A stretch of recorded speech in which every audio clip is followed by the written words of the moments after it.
तो दोस्तों, मूवी की शुरुआत में हमें एक नॉर्मल लड़की को दिखाया जाता है जिसका नाम होता है जेनी और प्रोफेशनली वो एक नर्सरी क्लास की टीचर होती है। अब समर वेकेशन आ चुके होते हैं, इसीलिए वो और उसका बॉयफ्रेंड स्टीव प्लान बनाते हैं कंट्री साइड एक लेक के पास जाने का, और जिसका नाम होता है एडन लेक। और ये दोनों वहाँ जाकर कुछ समय के लिए एडवेंचर्स करना चाहते होते हैं। तो उसके बाद ये दोनों अपने ट्रिप के लिए निकल जाते हैं, जहाँ रास्ते में ये दोनों बहुत सारी बातें करते हैं। और तभी एक पॉइंट पे आकर इन्हें पता चलता है कि एडन लेक तक जाने के लिए इन्हें जंगल के बीच से जाना होगा। और उसके बाद ये दोनों अपनी कार लेकर जंगल में चले जाते हैं, जहाँ कुछ टाइम आगे बढ़ने के बाद ये दोनों उस लेक तक पहुँच जाते हैं। तभी इन्हें वहाँ पर एक लड़का दिखता है जिसका नाम होता है एडम, और वो वहाँ पर कई सारी बटरफ्लाइज को पकड़कर अपने एक जार में बंद कर रहा होता है और अपनी नोटबुक में कुछ मेंशन भी कर रहा होता है। तभी जेनी उसके पास जाती है और उससे पूछती है कि तुम यहाँ पर क्या कर रहे हो, कब से हो।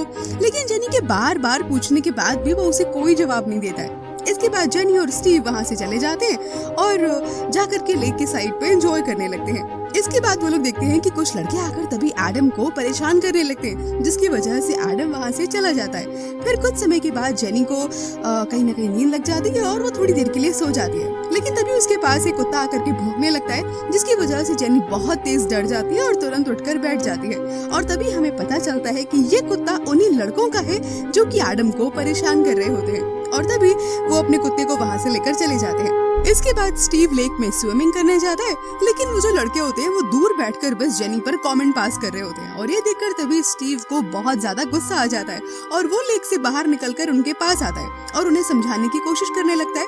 लेकिन वो लड़के वाकई बहुत ज्यादा बदतमीज होते हैं और उसकी बात पर ध्यान भी नहीं देते और स्टीव का मजाक बनाने लगते हैं। तभी स्टीव वहाँ से वापस आ जाता है, क्योंकि वो इन लोगों की वजह से अपनी ट्रिप को खराब नहीं करना चाहता होता है। लेकिन ये लड़के बार बार बस जेनी को परेशान किए जा रहे थे, दूर से बैठकर उसे दूरबीन से देख रहे थे और आपस में कमेंट पास कर रहे थे। लेकिन फिर कुछ समय के बाद ये लोग उठकर वहाँ से चले जाते हैं और तब तक अब शाम हो चुकी थी।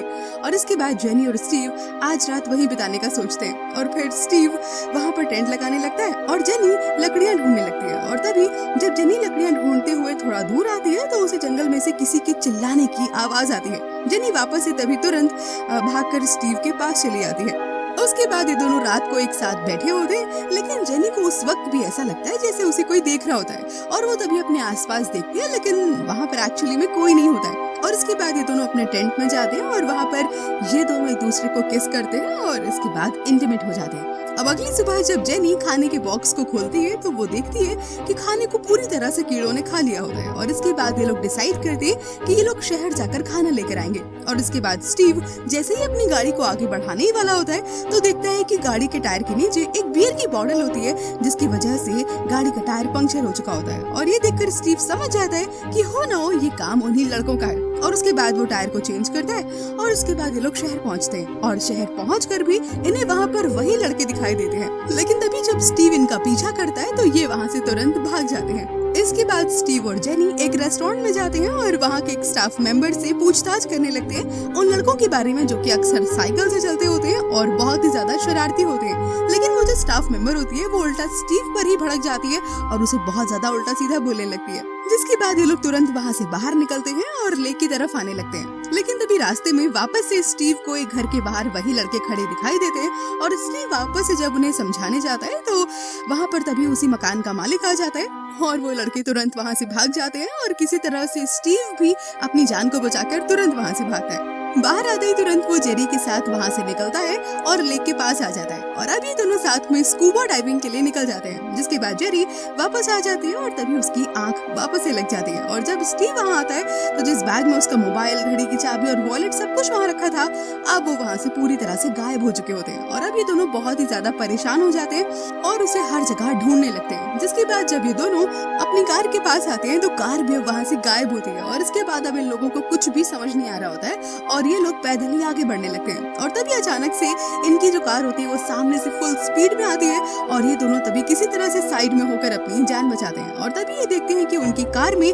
वही लड़के होते हैं और इस कार को उनका हेड यानी कि ब्रीड ड्राइव कर रहा होता है। और हार्श ड्राइविंग करते हुए वो लोग वहाँ से निकल जाते हैं। इसके बाद ये दोनों वापस से जंगल में चलने लगते हैं और अब शहर की तरफ वापस आने का सोचते हैं। लेकिन चलते चलते काफी रात हो जाती है और तभी रास्ते में फिर से स्टीव को ब्रीड मिल जाता है। और तभी स्टीव जब उसे अपनी चाबियां वापस मांगता है तो वो उसे मना कर देता है और तभी इन दोनों में झगड़ा शुरू हो जाता है। लेकिन तभी इनके ग्रुप का एक लड़का चाकू लेकर वहाँ आ जाता है और स्टीव पर हमला करने लगता है, लेकिन स्टीव किसी तरह से खुद को बचा लेता है और गलती से चाकू उसके कुत्ते को लग जाता है। अब स्टीव ब्रीड से किसी तरह से मौका देखते ही चाबियां छीन लेता है और अपनी कार को लेकर वहाँ से भागने लगता है, लेकिन रास्ते में स्टीव की गाड़ी किसी चीज में फंस जाती है और इनका पीछा करते हुए ब्रीड और उसके साथी वहाँ पर तुरंत पहुँच जाते हैं और उसके बाद उसकी गाड़ी पर पत्थर मारने लगते हैं, जिसकी वजह से उसकी गाड़ी पर काफी ज्यादा निशान आ जाते हैं। लेकिन स्टीव बहुत हिम्मत से काम लेता है और किसी तरह से गाड़ी को लेकर वहाँ से निकल जाता है, लेकिन क्योंकि रास्ते में बहुत ज्यादा अंधेरा होता है और गाड़ी की हेडलाइट्स भी ठीक से काम नहीं कर रही होती है, इसीलिए उसकी गाड़ी एक पेड़ से जाकर टकरा जाती है और पीछे से वो लड़के भी वहाँ पर आने वाले होते हैं। और तभी स्टीव जेनी को बोलता है कि तुम यहाँ से चली जाओ और शहर से किसी को मदद के लिए यहाँ पर तुरंत लेकर आओ। और तब जेनी कार से निकलकर वहीं एक झाड़ी में छुप जाती है और सुबह तक वहीं पर छुपी रहती है। और उसके बाद जब सुबह वो वहाँ से निकलती है तो वो गाड़ी के पास आकर देखती है तो वहाँ पर अब स्टीव नहीं होता है। और अब जब वहाँ पर स्टीव नहीं होता है तो ये बहुत ही ज्यादा परेशान हो जाती है और हर जगह पागलों की तरह बस स्टीव को ढूंढने लगती है। और उसके बाद ढूंढते ढूंढते एक जगह पर जब जेनी पहुंचती है तो देखती है कि ब्रीड और उसके दोस्तों ने स्टीव को कटीले तारों से बांध रखा होता है और उसकी हालत अब बहुत ही ज्यादा खराब थी। वहाँ पर इन लोगों के साथ एक लड़की भी होती है जो कि इन सभी चीजों का वीडियो बना रही होती है। और उसके बाद ये लोग बात कर रहे होती है कि अब उन्हें स्टीव को मार देना चाहिए। और तब ये सुनकर जेनी होती है वो बहुत ही ज्यादा घबरा जाती है और इन लोगों के सामने आ जाती है, जिसके बाद वो लोग जेनी का पीछा करने लगते हैं। और तभी जेनी भागते भागते एक शेड के ऊपर चली जाती है और वहाँ पर किसी तरह से खुद को छिपाने की कोशिश करने लगती है।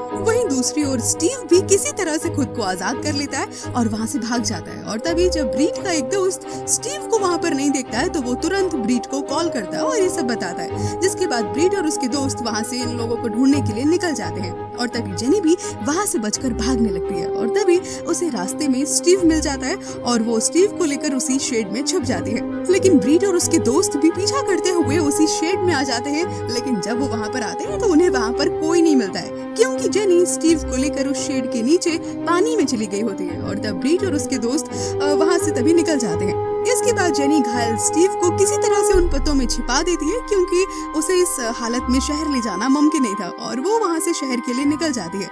लेकिन उसे जंगल से निकलने के बारे में कुछ भी नहीं पता होता है क्योंकि उसे सारे रास्ते एक तरह से लग रहे होते हैं। लेकिन तभी चलते चलते उसे कटीले रास्तों की एक बाउंड्री दिखती है और उसे तभी ऐसा लगता है कि बाउंड्री खत्म होते होते उसे जरूर कोई रास्ता समझ आएगा। और तभी उस बाउंड्री को फॉलो करते हुए वो भागना शुरू कर देती है और अब भागते भागते उसकी हालत भी बहुत ही ज्यादा खराब हो जाती है और वो बहुत ही ज्यादा घबराई हुई होती है। भागते हुए तभी एक कांटा उसके पाँव में चुभ जाता है और जिसकी वजह से उसे बहुत ही ज्यादा दर्द होने लगता है। और दर्द की वजह से जैसे ही वो कराहती है तो उसके कराहने की आवाज कहीं ना कहीं ब्रीड और उसके दोस्तों के कानों में पड़ जाती है और वो इस आवाज को फॉलो करके उसकी ओर बढ़ने लगते हैं। लेकिन तभी अचानक से वहाँ पर एडम आ जाता है और तभी जेनी उससे जंगल से बाहर निकलने का रास्ता पूछने लगती है। और तभी एडम उसे कहता है कि हाँ, मैं तुम्हें यहाँ से बाहर निकाल सकता हूँ, तुम बस मुझे फॉलो करते जाओ। और जिसके बाद जेनी उसके पीछे पीछे चलने लगती है। लेकिन तभी कुछ दूर चलने के बाद एडम एक जगह रुक जाता है और वहाँ पर अपने मोबाइल फोन को निकाल कर यूज करने लगता है। अब ये देखकर जेनी को काफी अजीब लगता है कि एडम ऐसा क्यों कर रहा है। और उसके बाद जब वो उसे फोन मांगती है और आगे बढ़ने को बोलती है तो वो मना कर देता है। और इसके कुछ देर के बाद ब्रीड और उसके दोस्त वहाँ पर आ जाते हैं और जेनी को पूरी तरह से घेर लेते हैं। अब इसके बाद हम देखते हैं कि जेनी और स्टीव को इन्होंने एक साथ ही रस्सी से बांध दिया होता है और फिर ये लोग स्टीव को आग लगा देते हैं। और तभी आग लगने की वजह से जो रस्सी होती है वो खुल जाती है और जेनी आजाद हो जाती है, जिसके बाद जेनी वहाँ से तुरंत भागने लगती है। लेकिन तभी ब्रीड उसे धमकी देता है कि अगर तुम यहाँ से भागोगी तो मैं इस एडम को जला दूंगा।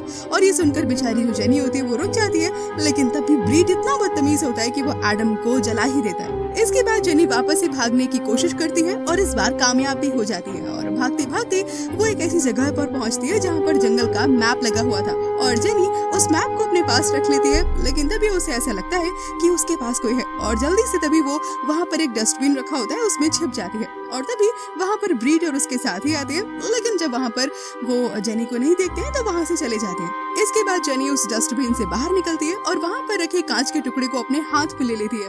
और तभी वहाँ पर ब्रीड का एक साथी आ जाता है और जेनी उसी कांच के टुकड़े से उसे वहीं मारकर खत्म कर देती है और वहाँ से भाग जाती है। इसके बाद जब ब्रीट वहाँ पर आता है तो अपने दोस्त की लाश को देखकर वो बहुत ही ज्यादा गुस्से में आ जाता है और तभी इनका एक साथी वहाँ से चलने के लिए बोलता है तो ब्रीट उसे मना कर देता है और इसके बाद इन दोनों में इसी बात को लेकर फाइट शुरू हो जाती है और तब ब्रीट उसका गला दबाकर उसे वहीं पर खुद ही मार देता है और इसके बाद ये देखकर इनके साथ जो लड़की होती है वो भी भाग जाती है। वहीं दूसरी तरफ हम देखते हैं कि जेनी भागते भागते अब जंगल की रोड पर आ जाती है जहाँ से कई सारी गाड़ियाँ निकल रही होती है और तभी वो एक गाड़ी को रुकवा कर उससे मदद मांगने लगती है और वो लड़का भी उसकी मदद करने के लिए तैयार हो जाता है और इसके बाद वो उस गाड़ी में बैठ जाती है और इसके बाद वो लड़का गाड़ी को वापस से जंगल की तरफ ले जाने लगता है क्योंकि उसे जंगल में किसी से मिलना होता है और इसके बाद वो लड़का गाड़ी से उतरकर एक घर में चला जाता है और तभी जेनी को मौका लग जाता है और वो तुरंत गाड़ी को रिवर्स गियर में डालती है और वहाँ से भागने लगती है। तभी कुछ दूर जाने के बाद रास्ते में उसे वही लड़की दिखती है जो कि ब्रीट के साथ होती है और उसे पता नहीं होता है कि इस गाड़ी को जेनी ही ड्राइव कर रही है और जब वो जेनी से लिफ्ट मांगने लगती है तो जेनी उसे गाड़ी से तुरंत उड़ाकर आगे बढ़ जाती है। इसके बाद जेनी एक घर के पास पहुंचती है तो देखती है कि कुछ लोग पार्टी कर रहे होते हैं लेकिन बेचारी वो इतनी ज्यादा घायल हो चुकी होती है कि दर्द के कारण वो वहीं पर बेहोश हो जाती है। इसके बाद उसे जब होश आता है तो वो अपने सामने काफी सारे लोगों को देखती है और उसके बाद वो उन लोगों को बताती है कि उसके साथ क्या हुआ है और तभी हमें यहाँ पर पता चलता है कि बैड लक होता है बहुत बड़ा और ये जो होता है घर ये ब्रीट का ही होता है और तब ब्रीट अपने घर पर तभी कॉल कर देता है और सबको बताता है कि एक लड़की ने मेरे सभी दोस्तों को मार दिया है और ये सुनकर ब्रीट के डैड समझ जाते हैं कि हो ना हो ये लड़की जेनी ही है और इसके बाद जब जेनी उन सभी को उसकी मदद करने को बोलती है, एम्बुलेंस को बुलाने के लिए बोलती है तो कोई भी उसकी बात पर ध्यान नहीं देता है और तभी ब्रीट के डैड जेनी को उठाते हैं और ले जाकर बाथरूम में बंद कर देते हैं। इसके बाद जेनी को भी कहीं ना कहीं समझ आ जाता है कि ओह ये तो ब्रीट का ही घर होता है और इसके बाद वो खुद को अंदर से लॉक कर लेती है। अब ब्रीट के डैड जब दरवाजा खोलते हैं तब जेनी के सामने ब्रीट खड़ा होता है और वो ब्रीट के बारे में सब कुछ उसके डैड को बता देती है लेकिन ब्रीट बहुत ही ज्यादा चालाक होता है, वो अपनी बातों में सभी को फंसा लेता है और जेनी को ही कल्प्रिट साबित कर देता है कि इसी ने मेरे सभी दोस्तों को मार दिया है और जिसके बाद ब्रीट के डैड उसे अपने रूम में जाने के लिए बोल देते हैं और जेनी को लेकर वापस से बाथरूम की ओर जाते हैं और उसे वहीं पर लॉक कर देते हैं और तभी थोड़ी देर के बाद ब्रीट को अपने रूम में जेनी के चिल्लाने की आवाज आती है। ऐसा लग रहा था मानो कोई उसका गला दबाकर उसे जान से मारने की कोशिश कर रहा हो। इसके बाद ब्रीट अपने दोस्त के फोन से सभी वीडियोस को बहुत ही चालाकी से डिलीट कर देता है और इसके बाद आराम से स्टीव के ग्लास पहनकर चिल करने लगता है और ये मूवी इसी तरह से यहीं पर खत्म हो जाती है।